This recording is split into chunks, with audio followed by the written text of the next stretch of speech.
hearts. You reign in our life. You reign in everything that we have, Lord God. Your kingdom come, your will be done, Lord. You reign in our life.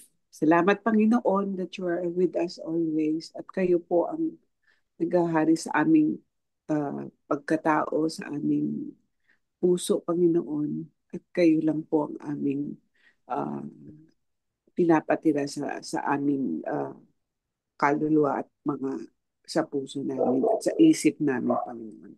Thank you, Lord. Lord, we thank you for today, for each and every one of us that we are here in our Bible study, Lord God. Thank you that you have brought us here to hear your word again. Bless mo po, anoint Pastor Alex, Lord, kasi would teach us, Lord, masimplify yung word mo, Panginoon, na lalo naming maintindihan. At we also pray for our heart and mind, Lord, na maitanim lahat ng pag-aaralan namin ngayon sa amin. At kami po ay mabago, Panginoon. At we will be Christ-like you, Panginoon. Salamat po. Lord, as we hear your word today, bless each and every one of us, anoint each and every one of us, Lord. At may mangyayari sa buhay ng bawat isa sa amin, Panginoon, na yung kagandahan, yung goodness mo, Panginoon. Salamat po. Bless us all here in this Bible study. In Jesus' name we pray. Amen. Amen. Amen. Amen. Oh, Amen. Amen, Tita Do. Thank you po. Thank you. Isa pa pala, critical lang. Dalawang bagay. Isa, merong nagtatanong, may nag-message pala na kung may bayad daw yung Bible study. Wala po. Bakit kami maniningil? So, wala pong bayad. And then, number two, very important. Invite lang po kayo. Oo. Tapos, ang number two, very important, hindi kami magme-message sa inyo para humingi ng pera. Hindi po mangyayari yun. Kasi ang daming nag-i-scam ngayon eh. We will not send messages to ask for money. Merong mga projects yung Bible study pero dito namin sinasabi. Hindi kami magme-message. Kung may natanggap kayong message na humihingi kami, ay hindi totoo yun. Wala Hindi po yan. po yun. We do it na yun, either dito sa Bible study or individually we call people. Ganun po. Anyway, sige, tuloy na po natin. Tuloy natin yung ating series about the acts of the Holy Spirit from the book of Acts. And we observe na relentless nga yung words of the Holy Spirit. Yung mga natapos natin for the past week, ito nakita niyo sa screen. We started by talking about yung church in the book of Acts, pero hindi lang siya pinag-usapan as seeing it as it is, pero we made realizations kung ganun pa rin ba tayo, kung paano nag-respond yung mga disciples then, are we responding the same way?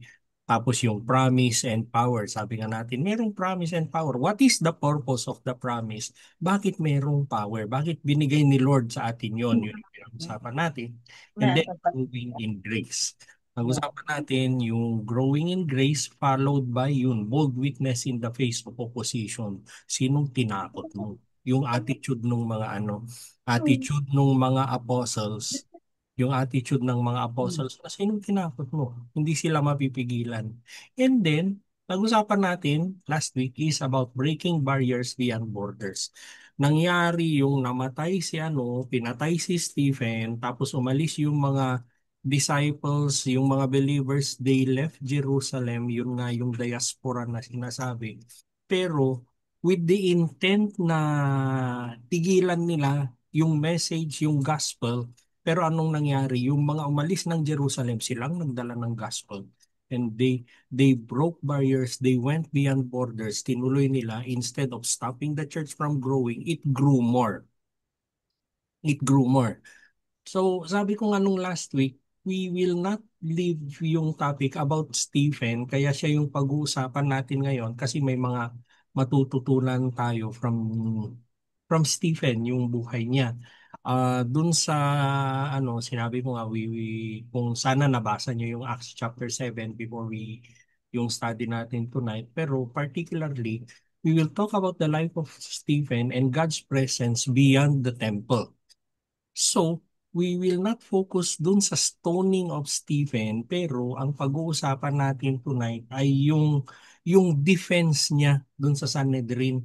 Di ba yung chapter 7, ang haba 50, tama ba?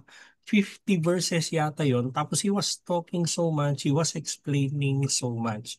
So, yun, dun natin from chapter 7, dun natin huhugutin yung aral natin ngayong gabi.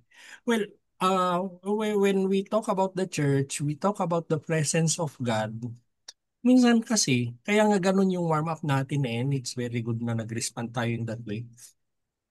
Maraming minsan pag pinag-uusapan yung presence of God, they connect it with buildings, with stained glass windows, or yung mga sacred ceremonies. Minsan ganon. Pero we will see tonight na even in those unlikely places, nandun si God. Si Stephen, when he was standing on trial para dun sa buhay niya, he dismantles the assumption na dito mo lang makikita si God. Kasi ganun yung mga di ba, yung Sanhedrin noon. And there are still people today that will tell us na pagdating sa presence ni God, dun lang, in a particular place. Hindi ganun. So, he was standing on trial for his life. He dismantled that assumption.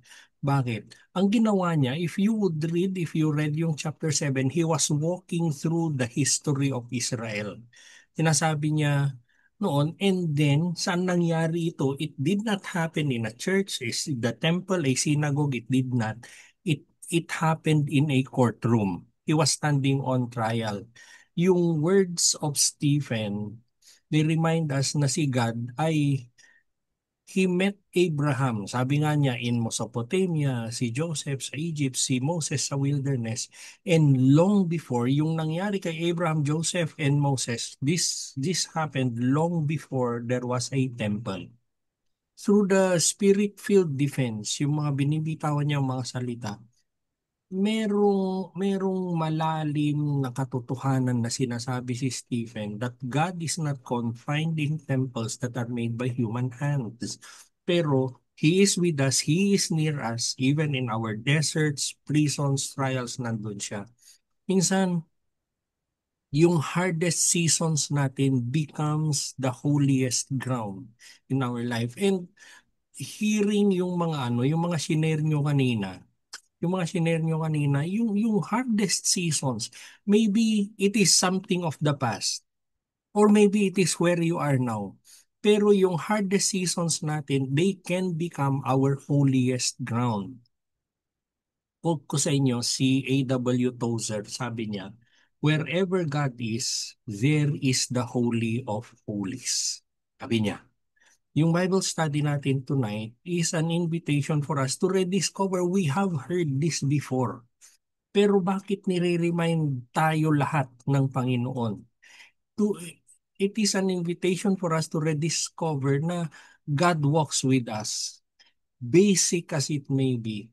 Pero minsan kailangan nating ma-remind ng mga ganon.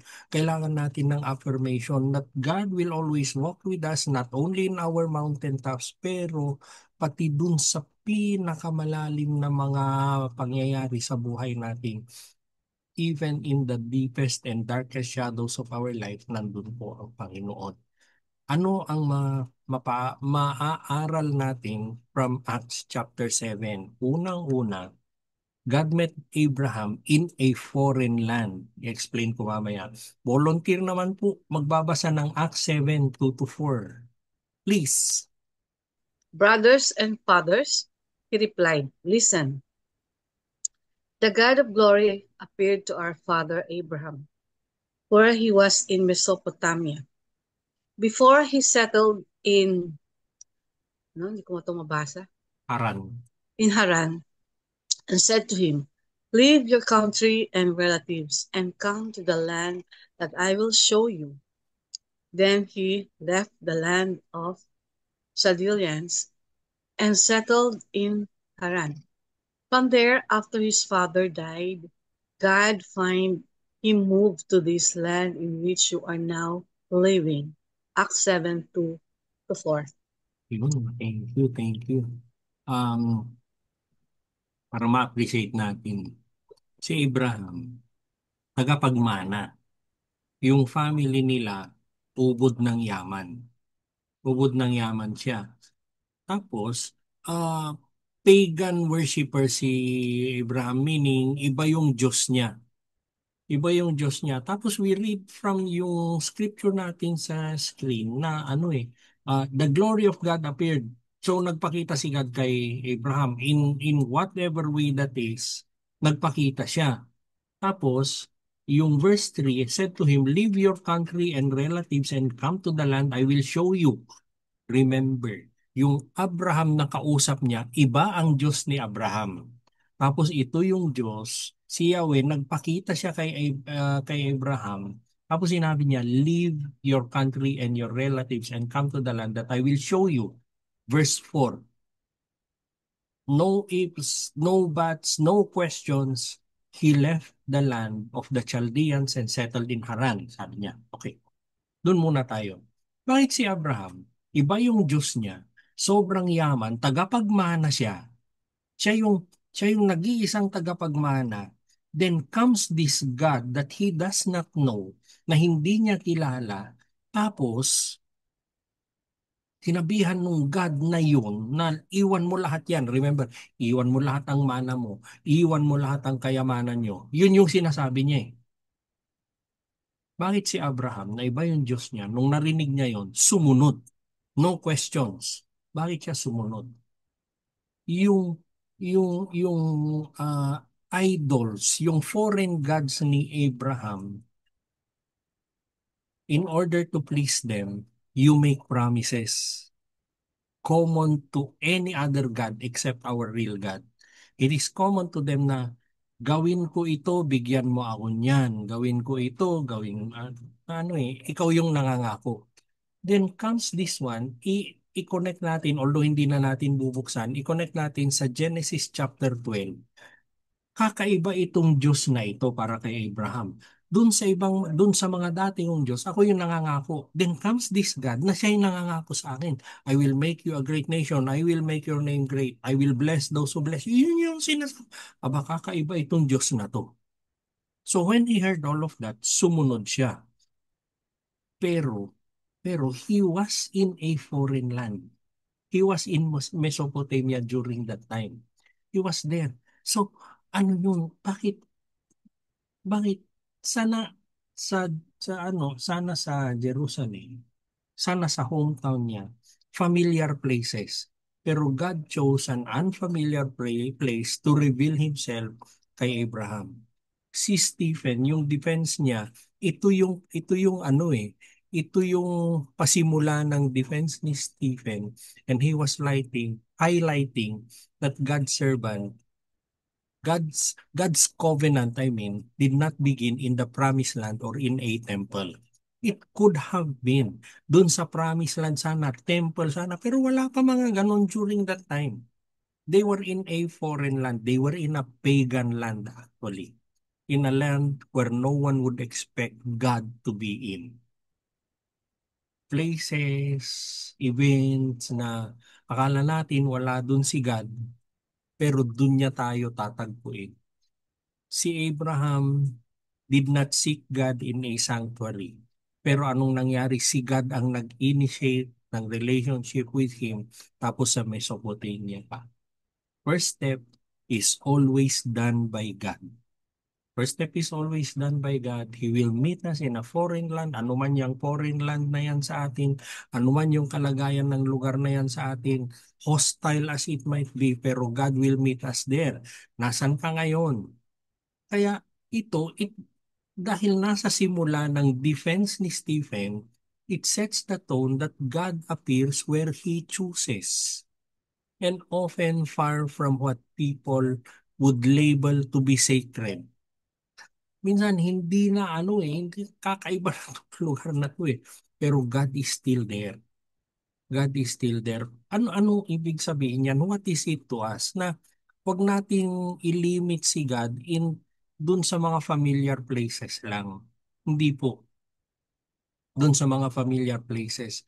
Like, We have our own personal definitions. We have our own personal descriptions na dito tatagpuin ako ni God, dito tatagpuin ako ni God. Pero parang Abraham, it was not a familiar place. It was not even a sacred.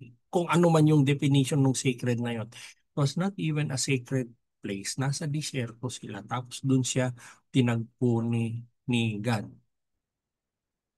If he met Abraham dun sa unfamiliar na lugar na yon, He can meet us wherever we are. Workplace, hospital, tapos yung mga heartaches natin, yung mga pain natin, yung depression natin, God will meet you there. God will meet you there. Na, ana, ito, yung unang point pa lang natin, we would realize na tatagpuin tayo ni God eh. Tatagpuin tayo ni God even in those deepest, most painful moments in our lives. Hindi niya tayo pababayaan, tatagpuin niya tayo doon. Parang yung nangyari kay Abraham, doon siya tinagpo ng Panginoon. And si Abraham, he was just going along with his life actually. He was going along with his life. Tapos he was worshiping his God, expecting na sasagot yung mga God niya. Tapos dumating yung totoong Diyos sa buhay niya. It would be worth for us to think tonight na yung mga ginagawa ko, yung devotion ko dun sa totoong Diyos. If you start promising to God na, Lord, gagawin ko ito para ma-heal mo ako. Lord, gagawin ko ito para matanggap ako sa trabaho. Lord, gagawin ko ito para gumaling ako. Baka ibang God yun. Kasi yung God natin is God of grace. It is right to do what is right. Pero it is wrong to promise God something so that He will do something for you. Hindi po. Hindi business transaction kay God. Personal and loving relationship ang meron po sa Kanya. Think again, think again. Nasaan ka ngayon? Even in those deepest and darkest moments, look for God. Look for God. Nandun siya. Nandun po siya. Ilan na yung mga kinounsel namin ni Tita Do na ganun, yung ano deepest, darkest moments. And they saw God. They saw God. Nandun siya sa lugar na yon. Yun po. So God met Abraham in a foreign land. Ano naman nangyari kay Joseph? God was with Joseph in Egypt. Anong ibig sabihin nun? Pakibasa po. The patriarchs became jealous of Joseph and sold him into Egypt. But God was with him and rescued him out of all his troubles. He gave him favor and wisdom in the sight of Pharaoh, king of Egypt, who appointed him ruler over Egypt and over his whole household. Acts 7:9-10. Thank you, Ma'am Fe. Ano, yung kwento ni Joseph, ano, nakulong, nagkalimutan na, tapos one event after the other, parang Lord, ang sama yung mga nangyayari sa kanya. And then if you could follow his story, yung moment na ito, yung nasa screen natin, kung babalikan natin sa Old Testament, yung nangyari kay Joseph, after all those years na hindi maganda yung nangyayari sa kanya, the next thing that happened, pinagbihis lang siya, dinala sa pinaligo, nagbihis, dinala sa sa harap ni Pharaoh. And a few moments later, he was governor of Egypt. Tingnan ko naman yung favor na yun. Yung story ni Joseph is one of betrayal, false accusations, imprisonment. Pero all of this, again, parang Abraham, nangyari lahat sa labas ng promised land.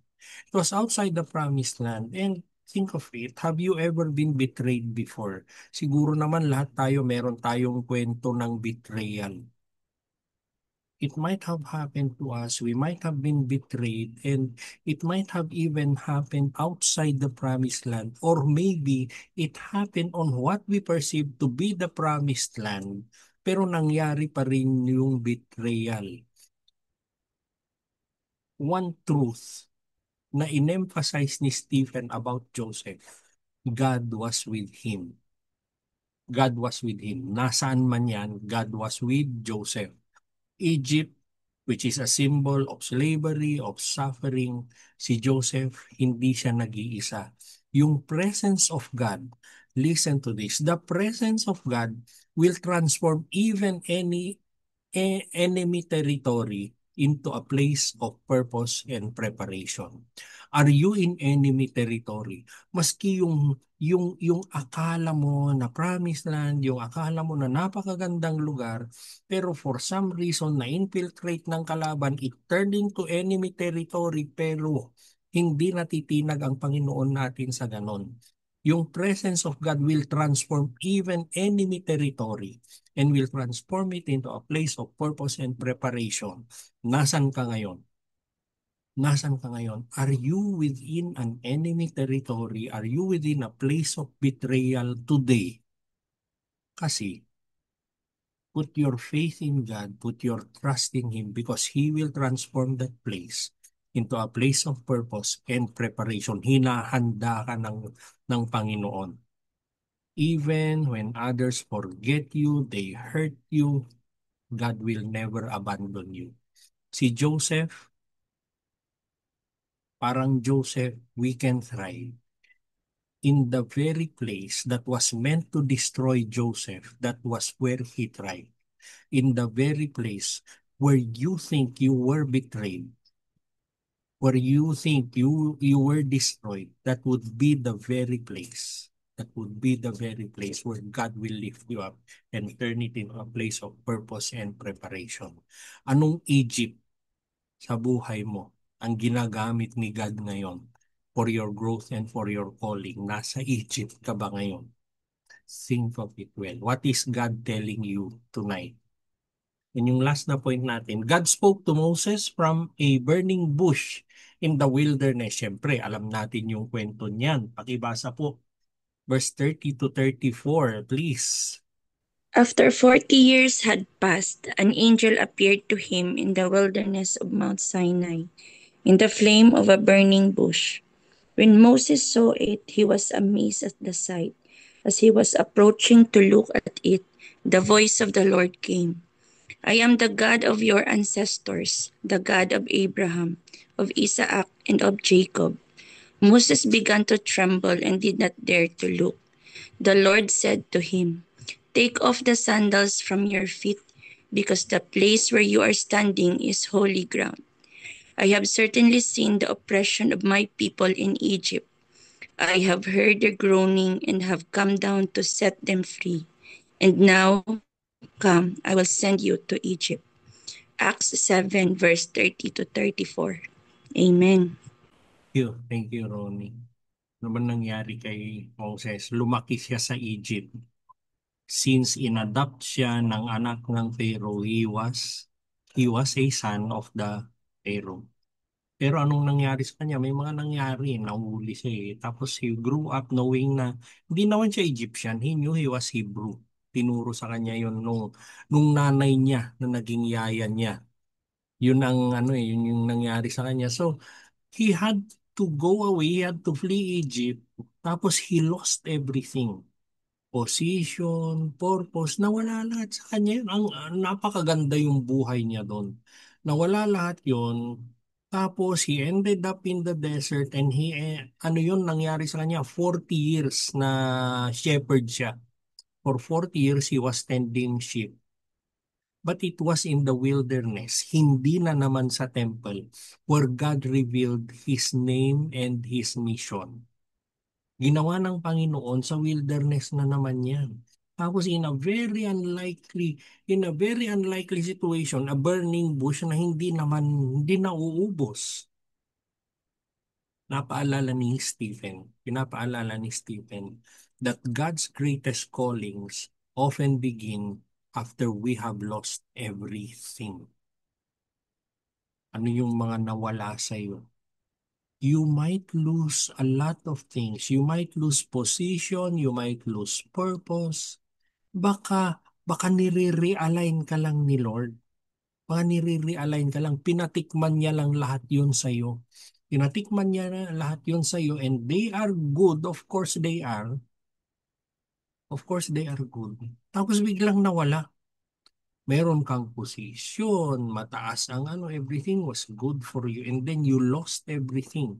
And of course, hindi na, tatanungin mo si Lord, Lord, bakit nangyari yun?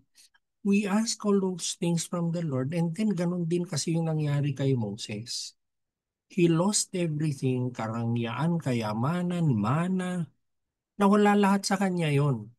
Tapos from being the son of Pharaoh, naging shepherd. Naging shepherd siya, Lord. Shepherd ba naman? Tapos, settle na siya. 40 years ba naman? 40 years na nabubuhay, he was tending sheep. Tapos, on the 40th year, eto na yung burning bush na experience niya. It was an experience with God. It happened in the wilderness, not a temple, not a synagogue. It happened in the wilderness. And God revealed Himself and yung mission niya kay Moses. We might have lost everything, pero yung greatest calling ni God, dun nagsisimula when you let go of everything. Ano yung binawi ni God sa iyo? Ano yung kinuha niya? Hindi po masama si God, hindi siya maramot. Because yung ginawa ni Moses after being the son of Pharaoh and the tagapagmana, it was even greater than any of the riches of Egypt. Ano yung sa akala mo na wala sa'yo? Ano yung sa akala mo na, Lord, ang ganda nun eh. Tapos nawala, Lord. Ano yun? Kasi, be ready to receive your greatest calling from God after you lose everything. Yung wilderness becomes a sanctuary where God speaks. You might be in that wilderness, ano man yung definition mo ng wilderness na yan. It is a place where you lost everything. It is a place na akala mo katapusan na ng lahat sa buhay mo. Na okay na ako dito. Sige Lord, maski ganito na lang nangyari sa akin. Akala mo yun na yun. Akala mo yun na yun. Pero parang si Moses, dun niya pala binigay yung greatest calling ni Moses, and maybe, just maybe, God is about to tell you about your greatest calling. What matters though? Ay nung kinausap siya ni God, God attracted him, God directed him, si Moses sumunod. Sumunod siya. Sumunod siya kay Moses, and then yung lugar na yon, sabi na dito sa scripture natin take off your sandals from your feet because the place where you are standing is holy ground. God will bring you to holy ground. Bakit? Because He will bring you to your biggest, your greatest calling. Yung wilderness mo, wherever you are today, yung wilderness na akala mo, it will not be wasted by God. When you feel forgotten, far away, rejected, dejected, ano man yung nangyari sa'yo, start listening. Kasi si God, He might be igniting a new calling in your silence, in that silence. Pakinggan mo ang Panginoon. Anong wilderness kung nasaan ka ngayon? Where are you today? Be ready for a divine encounter. Just be ready for a divine encounter. Before mag-breakout tayo, no, share ko sa inyo yung kwento ni Nick Ripken. Si Ripken, dati siyang Southern Baptist na missionary, and ang mission field niya ay sa Somalia. Somalia during the 1990s, puro gera ang Somalia is a place where 400 or over na believers, they have been martyred. And that was the time na nandun siya sa Somalia. So, famine, civil war, despair, si Nick, akala niya ano na yon. Ito na yung, it was a very severe spiritual wilderness para sa kanya. By the day, nakikita niya either namamatay or pinapatay, nagugutom. Nakakakita siya ng need, he could not address the need. So, missionary man siya, umabot siya sa point na he was questioning, Lord, nandito ba yung presence mo? Are you here in such darkness?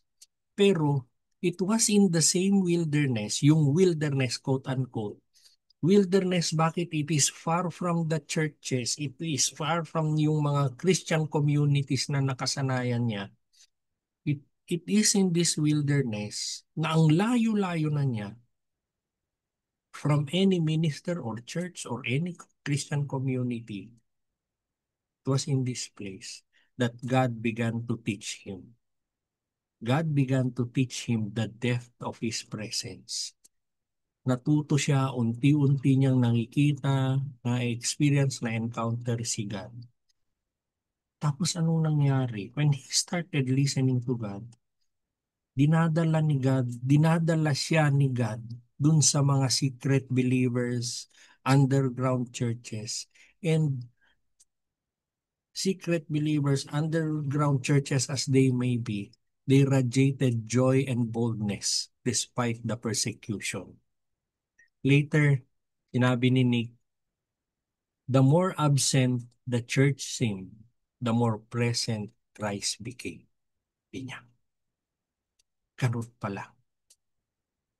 Ito yung experience niya sa Somalia, it shaped his life mission na he will testify about the presence of God na hindi ito matatagpuan only in temples, pero matatagpuan mo yan sa mga kulungan, the desert, the places of suffering. God is there.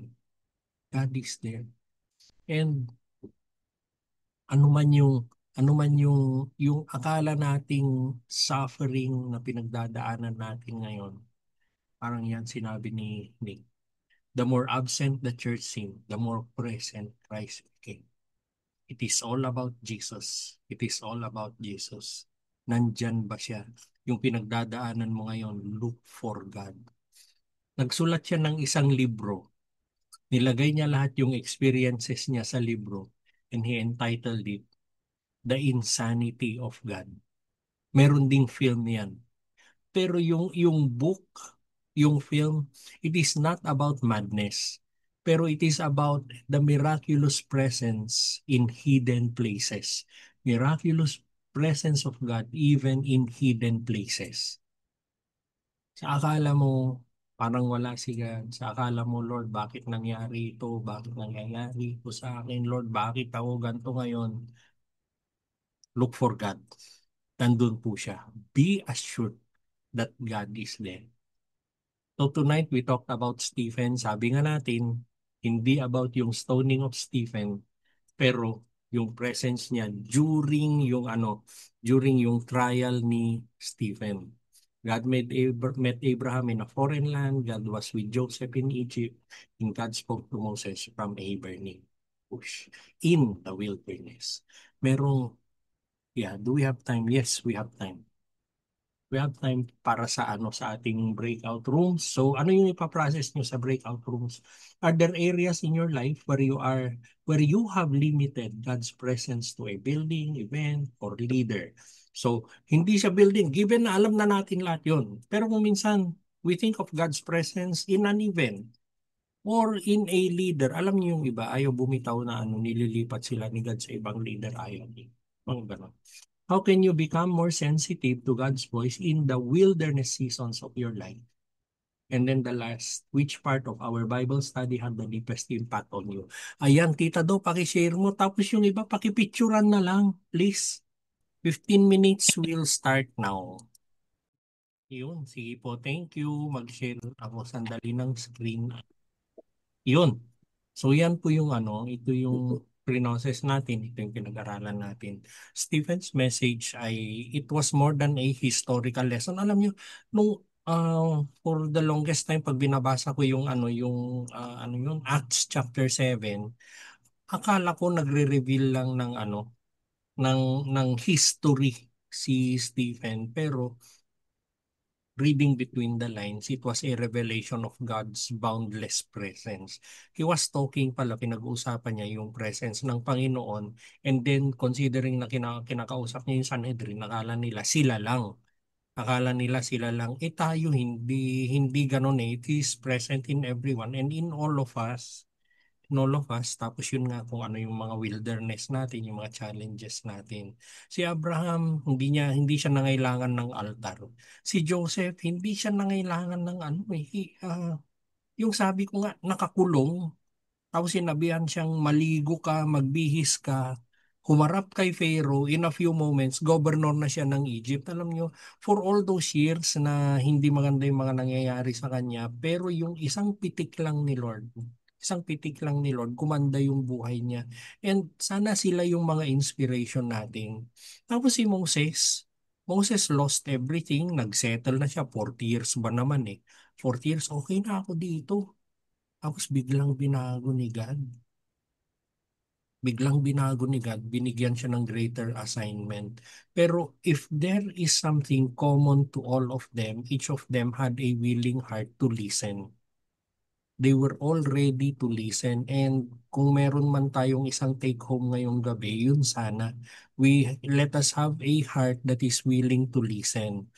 Na tonight, siguro we realize na we are in a strange place. Lord, akala ko ito na yung katapusan ko. You might think na nandun ka sa quote-unquote foreign land, wala nang nakakakilala sa akin. Or parang yung mga nakakulong si Joseph na nakalimutan na eh. Kala niya nagkalimutan na ang lahat. Or parang si Moses, it was a silent wilderness, taking care of sheep, yung mga ganun, tapos in-attract siya ni God. Pero parang yung sinabi niya kay Moses, nasaan ka man ngayon? Anyone, akala mo ang sama-sama kung ano yung kalagayan mo ngayon. All of those, God is telling you tonight, nasaan ka man ngayon, those are holy ground. Why are they holy ground? Because God is there kung nasaan ka. And para sa mga nagtitiwala sa presensya ng Panginoon, they will see beyond what they see in the physical. The same Jesus who walked with Stephen up to his final breath, yun din yung Jesus na kasama natin ngayon. Nakasama mo ngayon, na nandyan sa tabi mo ngayon si Jesus. So, wag nating hintayin na we will be in a temple, we will be in this community, we will be in this place. Hindi po. Kung nasan ka ngayon, that is holy ground and Jesus is there. So, Amen. yung wilderness natin, when we put our faith in the presence of Jesus with us, yung wilderness natin will become our burning bush, and definitely God is there. Definitely God is there. Amen. Amen. Amen. Ah, sabi ko nga kanina, we will have yung yung Amen. Amen. supper natin. We'll have our Lord's Supper muna. I'll give you like 1 minute siguro kung hindi man prepared na. I'll give you a minute to prepare yung communion element. Ba't ako stop share ko pala? Yun. Just a minute para i-prepare yung communion elements natin and then mag Lord Supper na po tayo. Sige po, prepare nyo na. So Lord, we thank you, Panginoon. You are with us tonight and we celebrate the Lord's Supper tonight, Lord. Scripture says, "For I received from the Lord that which I also delivered to you, that the Lord Jesus in the night in which he was betrayed, he took bread. And when he had given thanks, he broke it and said, 'This is my body which is for you. Do this in remembrance of me.'" Lord, tonight we remember your sacrifice. We remember Calvary tonight, Lord. But as we remember your sacrifice and remember Calvary, Lord, we remember your empty tomb, Panginoon. Lord, we are here today because of the sacrifice that you have done and because you have risen, Lord. We live in your covenant of grace today, Lord, undeserving as we might be. But we live in that covenant today, God. Thank you, Lord. We thank you for your cross. We thank you, Lord, that despite everything that is happening to us, God, you assure us that you have won the victory, Lord. You assure us that you have overcome the world. It is through the same cross, Lord, that you made the promise that by your stripes we are healed. Therefore, tonight, God, in the name of Jesus, in this congregation that you have gathered tonight, Lord, I speak healing in the name of Jesus. There will be healing tonight, Lord. There will be Amen. uh, anything that is with us, Lord, that is not from you, they will be healed tonight, God. Whether it be physical, emotional, cerebral, ano man yan, in the name of Jesus, Amen. In command you to Jesus' leave these name. bodies tonight in the name of Jesus. Go Amen. away. Go away. Be gone. Return to the pit where you belong. Do not return to Yes. these bodies. But tonight, there will be healing. There will be refreshing. All because of what you have done on the cross, Lord Jesus. We partake of the bread. In the same way, after supper, he took the cup, also saying, "This cup is the new covenant in my blood. Do this as often as you drink it in remembrance of me." We remember your blood tonight. We remember that blood that you gave for us, Lord. We remember all of those wounds, God. You made your sacrifice, you made your promise, you signed it with your blood, Lord. And we thank you for that. And as we remember, Lord, we bring you glory, thanksgiving. We we ask likewise, Lord. We ask, Lord, that you would cleanse us by the same blood. Yes. Anything, Lord, any iniquity, anything within us that displeases you, take them out in the name of Jesus. Take them out tonight. We come before you, cleansed by your blood. We partake of the cup. For as often as you eat this bread and drink this cup, you proclaim the Lord's death until He comes. Mag-share po ako ng screen. We will have our closing worship song and then we will pray yung closing prayer po. Before you.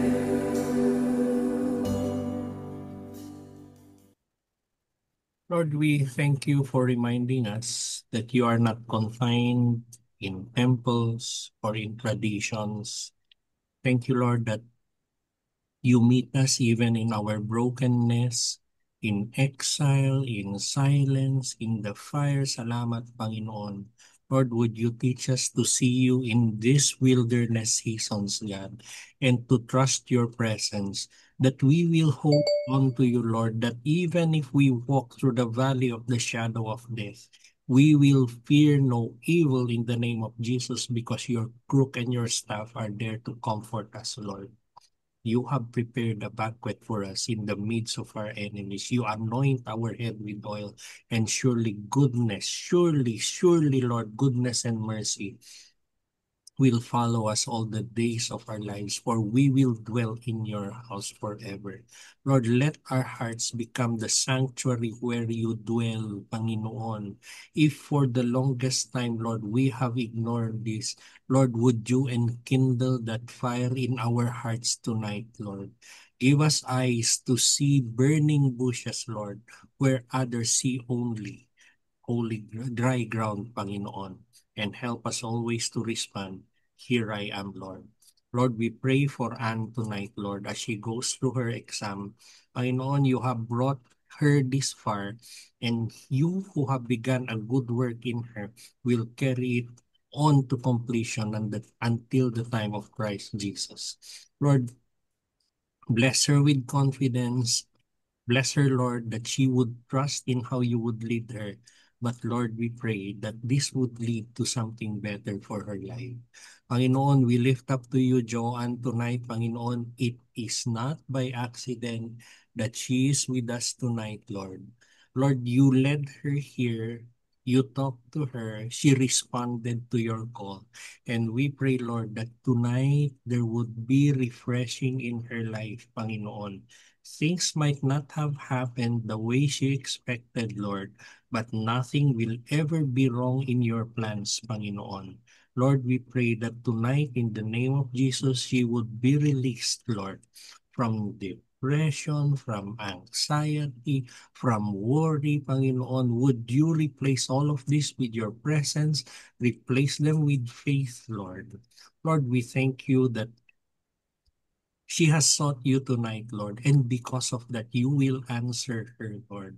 Lord, we might not see immediate results, but your plan is taking place in her life, Lord. Lord, we thank you that We thank you that she was vulnerable before you tonight, God. And we pray, Lord, that tonight there will be unspeakable joy, unspeakable peace in her heart, Lord. Lord, any spirit that is in Joanne that has caused all of this, in the name of Jesus, I cast you out tonight. Leave her. Leave her in the name of Jesus. Even leave that place where she is living. And it would only be your presence, Lord, who would be King, who would be God, who would be Lord in that house, God. And I pray, Lord, that Joanne would start listening to you. Joanne, the Lord God is telling you, kilala kita, anak. I have better plans for you. And just keep on trusting me. I am bringing you to something that you never prayed for, to something you have never imagined. And the Lord God is telling you, just keep on obeying, keep on trusting. This will be better, better than you have thought of. And we pray, Lord, that as she listens, that as she receives your word tonight, she will keep on trusting. She will be at peace with you, Lord. There will be brighter days, Lord. There will be better days for her, Lord. And she might have lost something in the job that she has always held on to.